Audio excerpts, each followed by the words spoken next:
What is the name of your tribe? Technically, there are 3 names for our tribe because we're all the same people in Arizona. I'm from Gila River. There's Tanawatam in Tucson. And then there's Salt River, which is by the Scottsdale area. But we're all the same people, so we were called Pima. And where is your reservation located?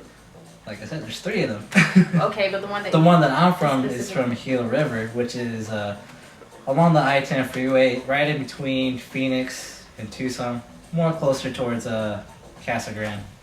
Are there political struggles your tribe faces? As far as the only one I'm concerned is water rights. It's pretty much, we're having our own, you ever heard of an SRP, APS, the utility providers? Well, back then, we had to, the Gila River people had to use them, and it costed them hundreds of dollars just to pay utility bills as far as electricity and all that junk. But now we took over, our own water supply, and now the people actually pay the tribe their utilities, which costs us a lot. And we pretty much have a water rights celebration every year, pretty much celebrating, this is our own nation. We can have our own water and we can charge our own stuff. And that's something I know.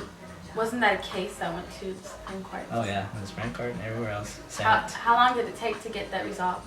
I don't exactly remember. I think it was about 100 years. Almost, but a little short of. Yeah, but this is just recently that we actually got full rights to it. Yeah. Okay. What are some policies and laws that you have within the tribe? Laws and policies that fall within the tribe that, that's very, very different from the United States is like, you gotta have like, in the United States you gotta have like a permit to own a gun, right? Mm-hmm. But the only thing is, you can't own or have a gun on the reservation at all, even if you have a permit. And you just can't have it at all. Even if you do travel through it, it has to be unreachable in some places. Mm-hmm. But as far as having one on the reservation, you can't have one at all. And another thing is too is that we're also a dry nation. In other words, we don't have alcohol. We don't sell alcohol on the reservation at all. And the only benefit that probably you come down to the reservation, you can buy cigarettes for cheap. What about law enforcement? Law enforcement? Do you know anything about that? As far as law enforcement, the only one I kind of recently remember is that the Gila River people only employ tribal members to be police officers. Mm-hmm. But there was one problem with that thing was that the fact was everybody was almost related to each other.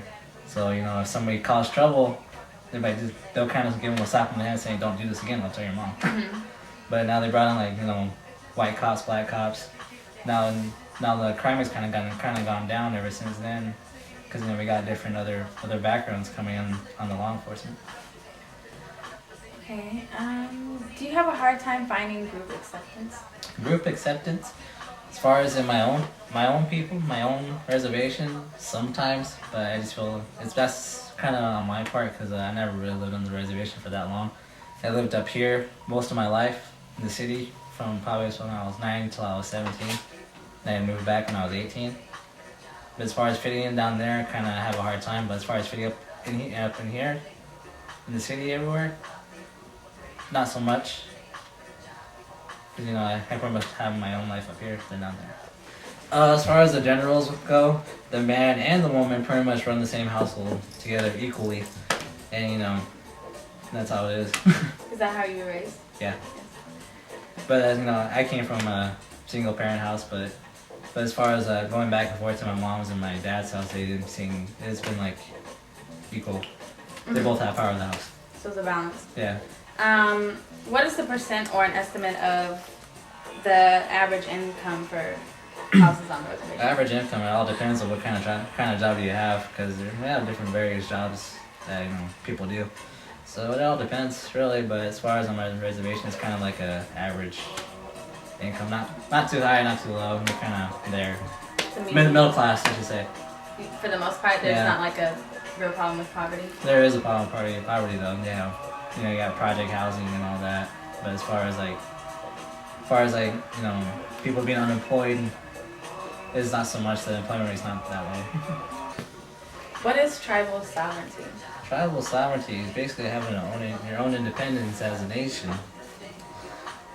Like for instance, every time I always hear the word that the Gila River is a sovereign nation, pretty much. We have the Gila River is basically their own country, almost. But as far as part of, they're kind of a part of the United States, but not a part of the United States. That's what Sovereign Nation is to me. Do people question your identity by what you look like? Believe it or not, yes. Because I am also Mexican too. So it depends where I go. If I'm down there, they know I'm Native American. But I'm up here, I kind of get mixed a little bit of both. You know, like, some people point at me, know I'm Native American. Then some people say I'm a Mexican. It all depends how you look at it. Do you feel it was a privilege to be an American Indian, and why? As far as my situation, yes, it is a bit of a privilege because the Gila River Reservation provides health care as long as you're working. So as long as you're working and you have a job and paychecks coming in your name, you get to have Medicare from Access Insurance. That's what it's called, and whatnot. And we have a travel education. Basically, you come in, fill out a form, and you get free. You get fundings for school and whatnot. But the thing is, too, it's all based on your grades. You can't just come in and you can't have failing grades all the time and then get funded for every single year. That makes sense. Yeah, that too. And then as far as our young people who can't work, who are like under the age of 16, who are the legal age is to work at 16, right? I think so, yeah. Yeah, but kids, I went through this too. It was called WIA, Workforce and Investment Act. I went through too when I was 13 till I was 18. It was basically you have a summer job. You come in, you say, you want to do this and that, and they say okay. So basically you'd be like a 13-year-old having a job. You have paychecks coming in your name. You have to do taxes already. What are major misconceptions people make about your tribe? The major misconceptions make about our tribe is that we get per capita. We get checks every other month because we have casinos, like 3 of them, the Viquila, Long Beach, and Wild Hills Pass. Since they say, oh, they got casinos now and they're making all kinds of money, they must get all kinds of funding. And I always tell them, it's not necessarily true because look where I live at, all these houses are so broken down. What are you doing within your tribe to make a positive impact? What do I do? I'm just enrolled. You're just enrolled. So as far as like positive impact, I pretty much give outsiders like a bit of more information that they didn't know. So misconceptions like you just asked, and other stuff that they want to know can anybody else that's a non-tribal member live on the reservation? The answer is no unless you're married. And then can you start your own business like bringing a Target? The answer is probably no. Because a lot of the things on the reservations, it has to be a tribal member owned and operated and stuff like that. do you feel it's important to help out your tribe? Oh yeah. What are issues that your tribe faces being within the Phoenix area?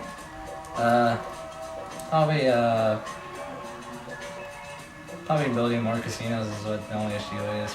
To me, that's the only thing I see right now. Because right now, I guess they're gonna set up another casino along the freeway over there. And the thing is, I guess they got the groundbreaking already. But the thing is, it's a matter of how big they want it to before it reaches the Phoenix border. Yeah. And then another thing is that they wanted to, at least what I heard, they wanted to extend the 101 freeway, or the 202 freeway through Ahwatukee. I think it's the 101. Is it the 101? It's the 202, the one that's on Pecos Road, and Yeah. it loops to the 101. Yeah. Okay, it's the 202. Yeah, but the thing is, some of the pathway goes through the Gila River and the reservation, and they want to see what they can do about that. And the thing is, too, they want to buy out some of the homeowners that live in the Ahwatukee area just to make way for the freeway. What are some problems caused by the casinos on your reservation? Yeah, for those who can't really control themselves, probably got gambling addictions and stuff like that. But as far as the negatives about it, I don't see any negatives really. What about the consumption of alcohol? Consumption of alcohol. Now that they started serving alcohol there, and it's more like any other casino or bar you probably go to and has their same problems. Sometimes somebody's so drunk they can't control their spending and they start fights or whatnot. Do you think this perpetuates the negative stereotypes of Native Americans? No, I don't think so.